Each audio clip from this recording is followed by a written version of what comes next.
les grandes villes modernes et intelligentes ñu ngi lancé nag mbir ya démb teg nañ pose première pierre bi ñëwaat na ci bu baax a baax moom Walf Quotidien enquête quotidien ci boulangerie la daal di xëy boulangerie verte Solar Bakery donc ak la grosse désillusion bi nga xamante ni am na sax njaqare go ca am daal ñëwaat na ci bu baax a baax moom l'enquête quotidien ci wàllu woowu la des na ci ki nga xamante ni moom moo di avoir criminel yi plus de 35 milliards de francs CFA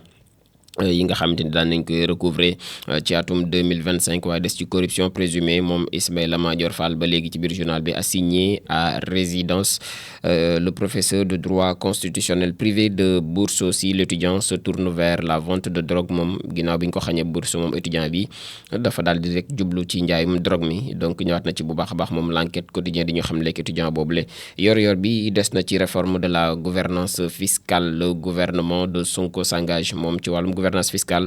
Sonko indi na ci ay coppite yu majeur ni ki démb def nañ lancement ba donc moom indi na ci engagé wu na ba noppi ñu war cee teg nag ay jéego ci wàllum fiscalité la ca daal di aju massacre de Thiaroye atum 1944 la amoon début des fouilles donc pour déterminer le nombre de travailleurs tués ñu ngi jamono ji nag di fouiller di woyal l'enquête ba ngir xam ñaata doomu aadama ñaata tirailleurs sénégalais ñoom ñoo fa ñàkkoon seen bakkan ci massacre bu Thiaroye bu atum 1944 recouvrement d'avoir criminel plus de 35 milliards ñëwaat na ci moom yor bi yi nga xam ni ONRAC daal nañ koy recouvrer ci atum 2022 jàpp 2025 35 milliards donc de francs CFA recouvré ñëwaat na ci bu baax a baax moom mi di yor bi Le Soleil quotidien ci 55e anniversaire bu journalam bi la daal di xëyee muy journal Le Soleil ñu ngi nag ñu ngi nekk au service public passé présent futur ñëpp ñëwaat nañ fuye ko ñoom seen taarix moom mi di Le Soleil donc le dialogue bi nga xam ne am na entre les anciens et les nouvelles générations les anciennes et les nouvelles générations daal dinay permettre ñu daal di revisiter les valeurs fondatrices yi nga xamante ni ñoom ñoo téye le soleil national ba léegi pour lui permettre aussi de mieux relever les défis du moment président aussi la cérémonie moom ministre bi nga xam moom la ñu dénk wàllum communication di Alioune Sall daal dinay réaffirmer la ferme volonté du gouvernement ngir daal di accompagner gungewaat bu baax a baax journal national bi di le soleil donc dans sa dynamique de modernisation ay salles ay imprimeries donc rebaptisé aussi au nom d'illustre figure de l'entreprise ñëwaat na ci bu baax a baax ci juróom fukki at ak juróom yi nga xamante ni def na ko depuis moom mi le soleil national l'évidence ci corruption présumée la xëye moom it Madior Fall la xëye rattrapé par son propre bracelet électronique bracelet yi nga xamante ni daal moom moo ko fi indi woon di ko takkal nit yi jamono ji moom moo ko rattrapé takkal nañ ko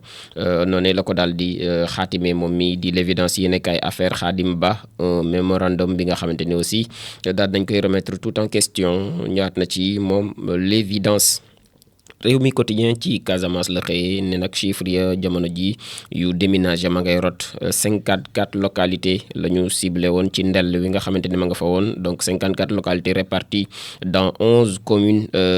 déminées soit une superficie de 2 203 976 mètres carrés 504 engins explosifs identifié nañ ko ba noppi yàq ko ci aw ndell maanaam di mine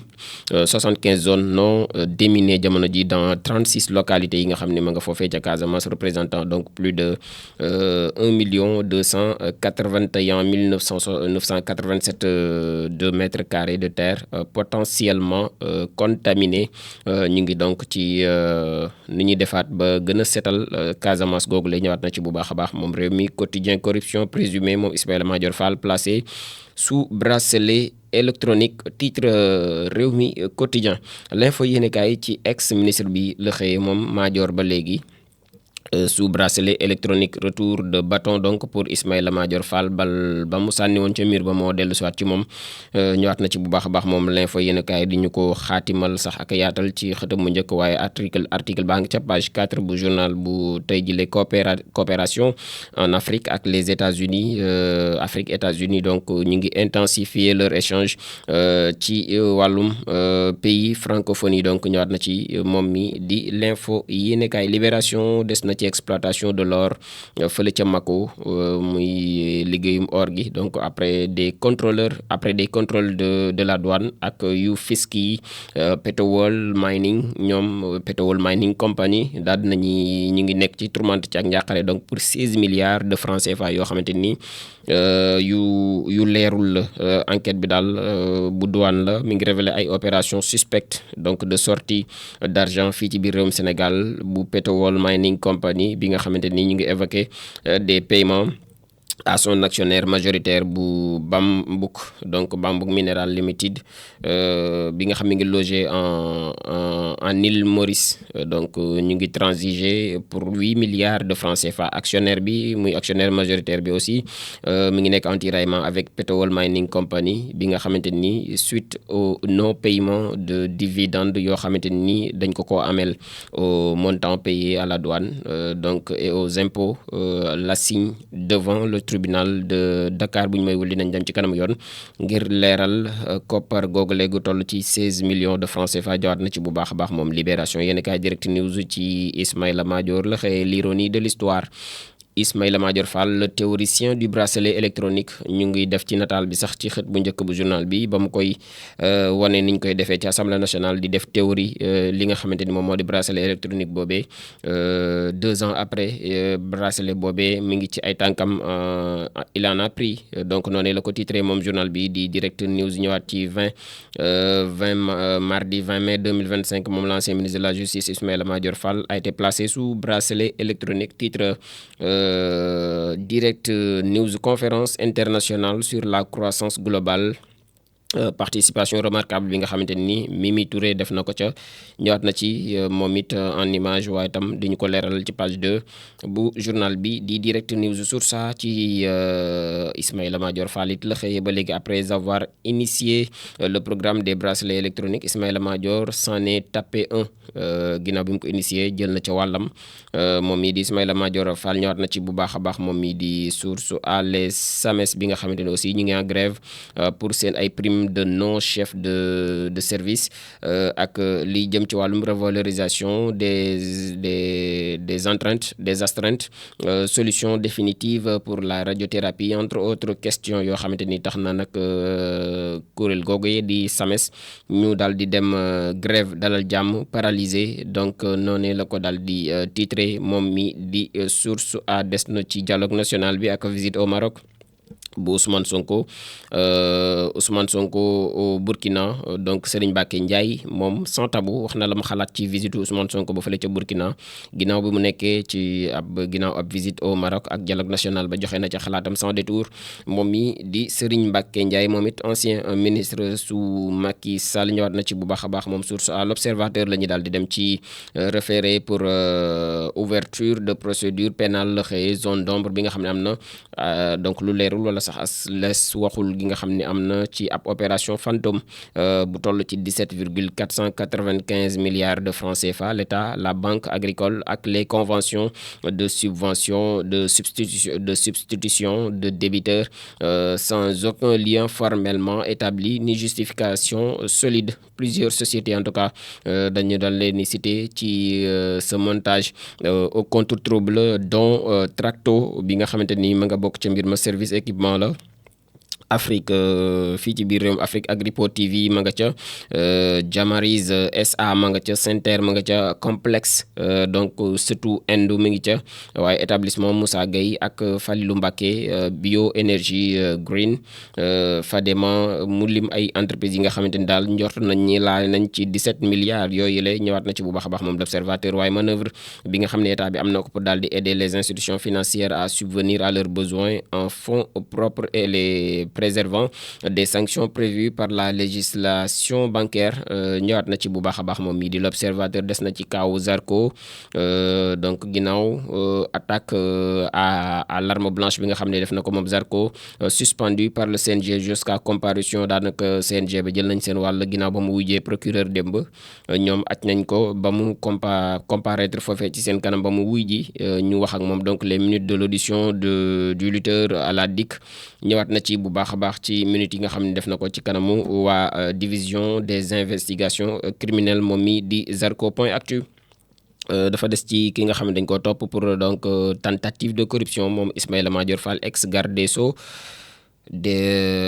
sous bracelet électronique la nekk jamono ji ministre concepteur moom moo daal di tëgg bracelet électronique idéem la tey bracelet daal nañ koy dab moom Ismaïla Madior Fall subit sa propre loi titre point actu professeur respecté de droit que beaucoup d'étudiants en droit connaissent. Donc ancien ministre de la justice moom Ismaïla Madior Fall broyé par la reddition des comptes titre point actu des na ci ki nga xamante ni moo day ndax day bokkam déet moom mii di Khalifa Sall ci dialogue national bi mi ngi accusé donc réception ci invitation sans plus maanaam wax na ni daal jot na ci invitation bi waaye tegu ci leneen sa réponse toujours attendue moom mii di Khalifa Ababacar Sall donc va-t-il prendre part au dialogue national prévu le 28 mai loolee la ñuy xaarandi ba léegi waaye ñëwaat na ci bu baax a baax moom mii di point actu tribune quotidien la ñu daal di dem moom it mu ñëw ci l'ancien ministre de la justice bi nga xam ne assigné nañ ko à domicile nee nañ ko toogal sa kër moom Ismaïla Madior Fall mi ngi sous bracelet électronique ak la revanche des vainqueurs muy samp laaj moom mi di tribune ndax dañoo fayom déet ñoom vainqueurs yi donc mu ngi ci xët bu njëkk bu journal bi di tribune quotidien déjà visé par une première information judiciaire moom Abdou Nguer serait-il donc otage de l'effaceur moom Abdou Nguer ndax effacé kat bi daa ko tenir en otage muy wéyal di samp laaj ginnaaw ab li nga xamante ni mu ngi koy visé muy première information judiciaire am moom mi di chroniqueur bi ñëwaat na ci bu baax a baax moom tribune quotidien las quotidien ci mbirum Khadim Ba la xëyee donc ak les contours flous d'une mise en cause ñëwaat na ci bu baax a baax waaye mbirum Ismaïla Madior Fall bi nga xam ni moom it placé nañ ko sous bracelet électronique moom mi di Ismaïla Madior Fall muy nekk nag le karma est en action donc noonu la ko titré las quotidien les Échos ci États-Unis la xëyee daat fay dëpp ay pollam sénégalais boo xam ne dañ ko fa daal di condamné sur fond de malentendu sénégalais boo xam daal yoonu États-Unis dañ ko daal di daan ci loo xam nag ñàkk a déggoo la à l'origine moom l'américaine bi nga xam ne moom la seqal li mu bëggoon moom mooy qu'il mette de la musique maanaam mu teg musique Serigne Saliou Ndoye daal di wuy ni ko nag il préférait écouter le Coran moom Serigne Saliou Ndoye ni ko man alxuraan laa bëgg a déglu la communauté donc di lancer une pétition pour ñu daal di koy libérer moom mi di Serigne Saliou Ndoye ñëwaat na ci bu baax a baax moom mi di les Échos yéenekaay ci coow loolu la nga xam ne ba léegi moom it mi ngi lëmbe la toile waaye propriété de la fameuse arlésienne des 1000 milliards ñëwaat na ci bu baax a baax moom mi di les Échos yéen kaay sanu jonn di wuyu ci loolu le ne nag am na ab sommation ci loolu le moom mi di sanu jonn donc et précise di repréciser waat di tëggaat di defaraat ay waxam je ne parle pas de mainmise ne waxul waxi mainmise plutôt de responsabilité les avocats dans l'attente des instructions de Macky Sall donc ñëwaat na ci bu baax a baax moom sanu jonn neewoon nag 1000 milliards yi Sonko doon wax du kenn ku dul Macky Sall di repréciser la nga xamante ni waxoon na ko mu ngi ci xët bu njëkk bu les Échos bu tey bi le quotidien la ñu daal di dem moom it ci Macky Sall la xëyee a eu 12 ans avant l'usure du pouvoir amoon fukki at ak ñaar daal gannaaw ba pouvoir ba di yàqu moom mii di le quotidien ñëwaat na ci waaye des na ci pôle judiciaire financier bi nga xamante ni ñëw na ci Tahirou Sarr bi nga xam ne consigné nañ ko moom itam un cautionnement bien inutile ginnaaw ba mu tegeb caution daal waaye caution ba jëriñul dara ndax ba léegi mu ngi ci loxo yoon c'est bien et son argent enregistré mais sa liberté provisoire refusée la consignation une politique du 2 poids 2 mesures noonu la ko daal di titré moom le quotidien mu ci page 6 bu tey jële des na ca Noto Diobass ak Smart City ba nga xam ne lancé nañ ko fa niki démb le défi de 65 milliards de francs CFA de Alioune Sarr moom nekk nag ab défi la boo xamante ni 65 milliards moom Smart City boobee juróom-benn fukki milliards ak juróom moom moo koy daal di tëgg lancé nañ projet ba ni ki démb fii ci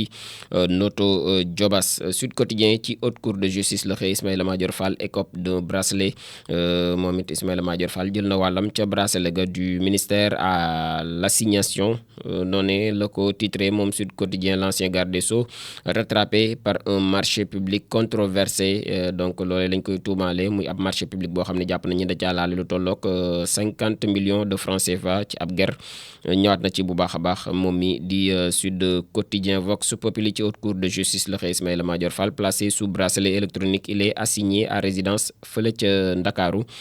du dem du dikk. Le ciel tombe sur la tête du chroniqueur kii di second mandat de dépôt bi nga xam ne am na ko moom mi di Abdou Nguer ñëwaat na ci moom Vox Populi. Assemblée nationale ak ànd sàmm jikko yi ñoom présenté nañu au groupe PASTEF une proposition de loi buy criminaliser wàllum góor jigéen ñëwaat na ci moom mi di Vox Populi ci xëtam mu njëkk tey ji le dañuy daaneel ak tàggat yaram door ko ak record ci C3 bi la xëy final Europa League donc Tottenham Manchester United tey la bu 19h jotee. Pape Matar Sarr deuxième étoile à décrocher mu war a nekk nag ñaareelu titre moom mi di Pape Matar Sarr fële ca clubam boobee di Tottenham ñu koy xaarandi donc 19h Tottenham Manchester United MMA ak Zarco bi nga xam ni les excuses à Ader Diriane donc muy adversaire mi nga xam moom la daal di poignardé woon je reconnais que j'ai fauté ne daal nangu na ni moom moo tooñ moom Zarco te warul li mu def waru ko woon def defuwul te dootu ko def. Donc foot féminin remonté en D1 Arkena Mama Diop ak la Lyon donc qui guide l'Olympique de Marseille moom ma ngay football fële ca Olympique bu Marseille moom mi di Mama Diop ñoom yéegaat nañ donc en D1 Arkena fële ca Ligue 1 bu France bale record ñëwaat na ci bu baax baax tribune la ñuy dem moom it mu ñëw ci présence d'ambulance pendant les matchs ndax ambulance yi dañoo war a teew foofee ñoom Ligue Pro médecin après l'enterrement loolee lañ ko def pas après la mort mais après l'enterrement donc Ligue 1 ñëwaat na ci bu baax Ligue Europa ak Tottenham Manchester United tey lay daal di doon bu 19h jotee une finale pour sauver leur saison ginnaaw classement bu doy waar bi nga xamante ni ñu ngi koy dund ñoom itam ci Premier League bu Angleterre boobu les point Actu Sport ci Série A la xëy la Série A s'offre donc un final une finale de folie ñoom ñii noonu la ko daal di titré donc des na final daal bu 10 bu fay des entre Juventus Napoli ak Inter de Milan xëccoo ga metti na lool ci diggante ñett ñi Premier League ñëwaat na ci bu baax a baax moom point Actu Sport ak Manchester City bi nga xam ni bien parti pour la LDC. Crystal Palace enfonce les valves ñoom ñoo mujjee gagné. Rewmi Quotidien Sport Plus ci làmb la xëyee convoqué par le CNG moom Zarco risque-t-il gros muy samp laaj ndax ginnaaw bu ko CNG convoqué Zarco ndax du risqué lu ngand ci ab carrière mercato bu Habib Diallo bientôt de retour donc en France moom Habib Diallo léegi rek mën naa dellu si ci France ndax intérêt bu RC Lens mu ngi ci moom. Donc Rewmi Quotidien Sport Plus noonu la xëyee moom itam mi ngi noonu lii moo gënoon fës tey ci yéenekaay yi nekkit rubrique bu mujj bi ñuy jaaree ndar képp li nga xamante ne nii